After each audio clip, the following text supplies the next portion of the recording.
It's definitely player development driven. I think you can recruit a good team, but you have to develop a winner and a champion. Like there's no other way to do it at our level, and most levels. I know at the very high end, maybe you could make a different argument, but I think player development is such a.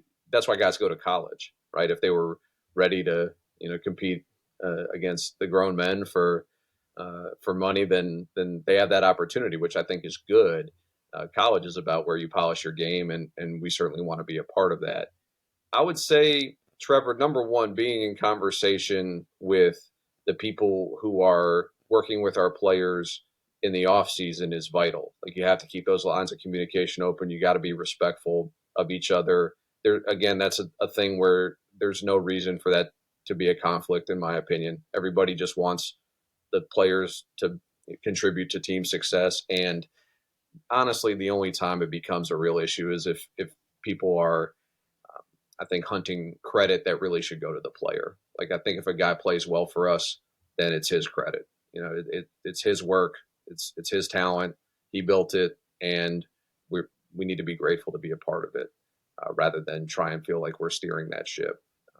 And I just think if you're in a mindset that's different than that, it's going to become negative. And certainly with the staff we have here, that was one of the prerequisites is guys who have gotten over any kind of need to pull credit away from players, because I think they're the ones who deserve the acclaim. And then, I just think that the like the the tailoring of the development is what makes all of these kind of newer techniques viable and worthwhile. So what I mean by that is we just got a TrackMan here this season, which is great. It's been an awesome tool for us. It's been, I think it's not an exaggeration to say it's been transformative for us. But the reason we've gotten a lot out of it is because we've invested time in talking to smart people about how they use it on the pro side or at other programs, and learning ourselves over the past few years, but also being able to tailor it individually to each guy. Like if you're not tailoring the development, if you're not really engaged and talking to a player about, okay, well, what'd you feel on that pitch? Here's what the results are. Here's what we're kind of going for right now. Have you ever thrown pitches that did this? All sorts of things where you can, if you're really engaged with the player, I think you can get a lot out of these new tools. If you're just kind of running everybody through bullpens and then never showing them the data or never talking about them with it, I don't think the tools have the same impact. So I think now more than ever, all the stuff you mentioned is really important.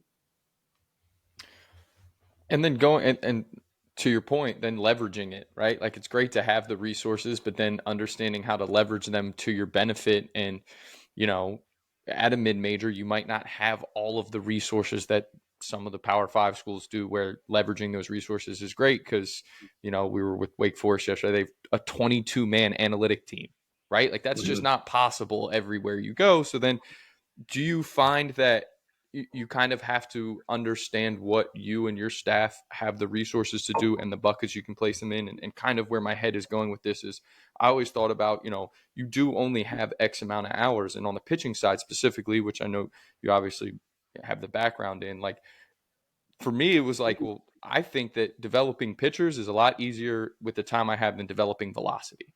Right. And I have the resources I know to be able, we can develop, you know, we can do pitch design, and we can do, you know, we can develop, you know, teaching guys how to command their stuff in the zone a lot easier than putting guys on just a straight up velocity program. How important does that play then of like kind of having the understanding of what you and your staff do best and what you have the resources to be able to leverage the development stuff?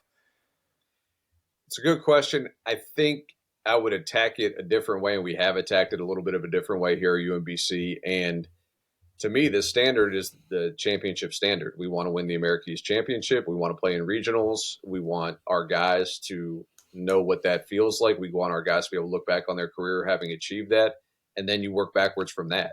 So and we identified this a little while ago, so, we need nastier pitches on our pitching staff, whether it's velocity, more break on the breaking balls, better separation on the changeup, whatever it is. We need to augment our ability to create that and develop that in our players.